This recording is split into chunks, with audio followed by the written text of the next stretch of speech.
Mama siye, mama siye, mama siye, mama.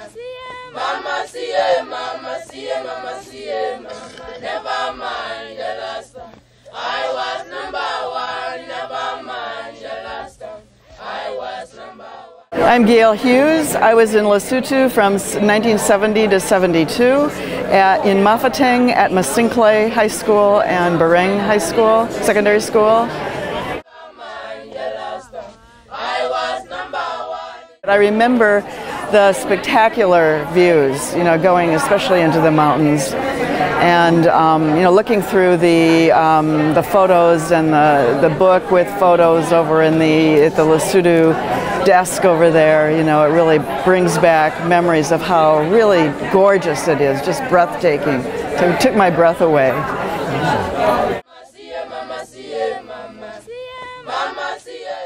Have you ever gone back? I haven't. Have you thought of it? No. I have thought of it, but I'm worried that I would be disappointed, quite frankly, because Lesotho has gone through some hard times. I was there quite a while ago, and since then they've gone through the AIDS epidemic and so on. And I understand that there is crime, whereas there was no crime when I was there. So I hesitate because I'm afraid it'd be hard for me to take. My name is Wade Delagrana, and I was in Lesotho from 1977 to 1979. And Peace Corps has really never left me. My experience in Lesotho has never really left me. It has really become a part of who I am. I've been back multiple times to my Peace Corps village with my family, with my kids, and also my students at a high school that I teach at here in Madison. So it really has become a part of me. Indeed, perhaps it was the toughest job I ever loved, and I certainly brought back more than I left. But it has been a wonderful experience, and I certainly recommend it to anyone.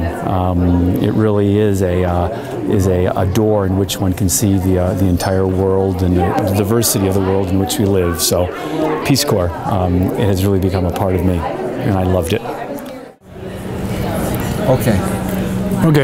My name is Tim Spanier. I was a Peace Corps volunteer in the country of Lesotho from 1975 to 1978. I taught mathematics at a high school called Schlotze. My best Peace Corps experiences is I met my wife, who's sitting right next to me here, who was an English teacher and geography teacher at the same high school I was at. Okay, introduce your wife. My wife's name is Mameletse. Okay, would you say a couple of words first? Because the mic went dead for us. Okay. Same thing.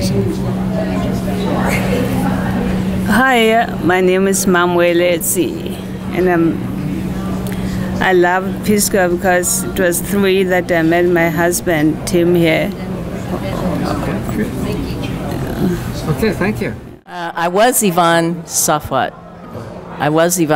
Now I'm Yvonne Duncan. I was in Lesotho, Southern Africa, from 1978 to 1980, and my village was Hasaboche near Bute Bute. Okay, hi, I'm Kate Swenson. I was in Lesotho, 1979 to 1981, in the city of Maseru. Okay, now can you think of any? Okay, my name is Richard Rowan. I was a Peace Corps volunteer in Lesotho, 1979 to 83, and I was located mostly in a place in the mountains of Lesotho called Mamahau, and there are still volunteers there on occasion. I did meet my wife in Lesotho, and she's from Lesotho, and she lives here now, and she'll be here, and so we have 4 children, so we stay involved with Lesotho these 30 years later. Okay, well, my name is Tlotisang Moen. I'm from Lesotho. I met my husband, Richard Rowan, when he was a Peace Corps volunteer in the late 70s, and we did some projects together. And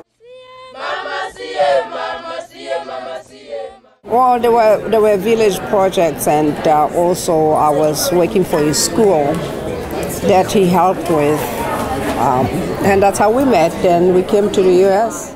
I'm Lois Brown. I was in Lesotho. I was stationed, from 1987 to 1990. I was stationed for 2 years in Hamapanyani in Katani district, and then Sabatsevka. Okay. I had hiked to a village to do some extension work, and while I was there, it was an overnight trip, and while I was there it started to rain, and it rained torrentially for several days on end, and I couldn't do any work while it was raining because it was way too muddy, and I was in agriculture.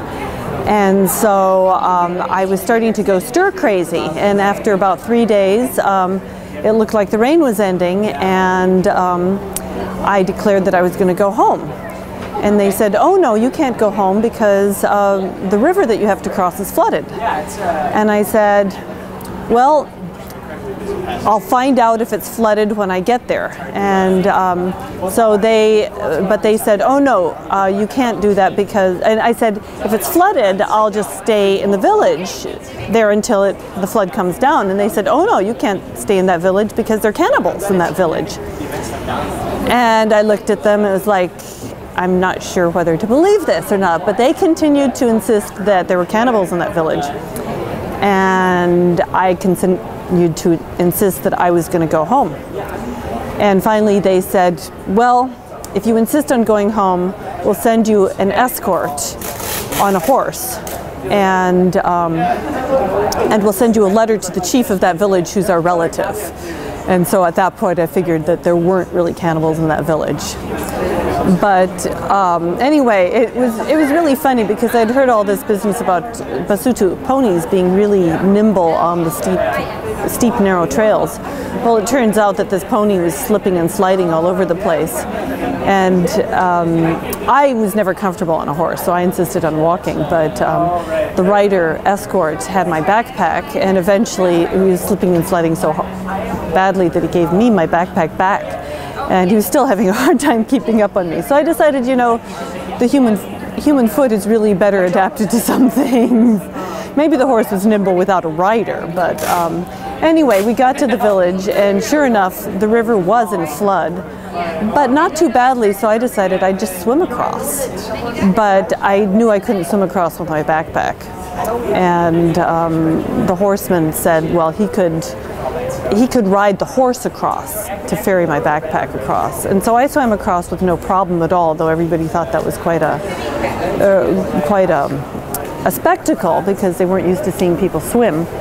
And but the horseman with the backpack had quite a challenge, and at one point I felt really guilty for insisting so hard that I go home, because I thought, if he falls and drowns, it will be my fault. But fortunately, he didn't. My name is David Zaporanik. I was in Lesotho from 1990 to 1992. I was living in the village of Matsatsaneng,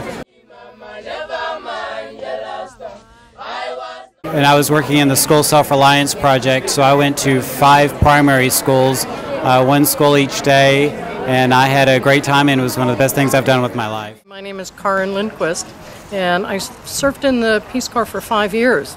I started at the age of 60 in Romania, and served in Romania for 3 years, lived in 2 different locations.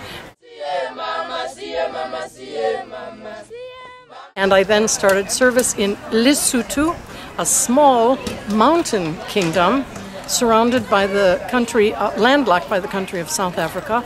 And I've just returned in January 2011 from serving 2 years in Lesotho, where again I taught school, grades 8 through 12, and I taught business education and English. Lesotho is a starkly beautiful mountainous, high mountain country, the lowest elevation in the country being 5,000 feet. So when I had my invitation to the Peace Corps and it said, you're going to Africa, please pack winter clothing, I thought they were a bit crazy, but I realized they knew what the Peace Corps knew what they were doing, and indeed I packed winter clothing and could have used a lot more. My Peace Corps experiences were tremendous. 5 years, I feel, have enriched my life tremendously. I'm always happy to share my Peace Corps story, and it's good to be home. My name is Julie Hirschfield. I was a Peace Corps volunteer in Lesotho, which is in southern Africa, from 1993 to 1995 as an ag volunteer. I'm Heidi Raber-Rice. I was in Lesotho 1993 and 95, and I was a secondary education volunteer. Hey, my name is Tracy Lane. I was a Peace Corps volunteer in Lesotho from 1994 to 1997. I was a primary resource teacher, so I did on-the-job training with elementary school teachers, and then I extended for a third year and did environmental education at the National University of Lesotho. I remember having, in my third year, when at the university, organizing an environmental pickup day, and just the number of people that came out and just all the people that were just so excited to come out and help their country and pick up things and clean up. And it was just something that they wouldn't have thought of doing, but they just really came out and turned out for it. And it was just really, really an amazing experience.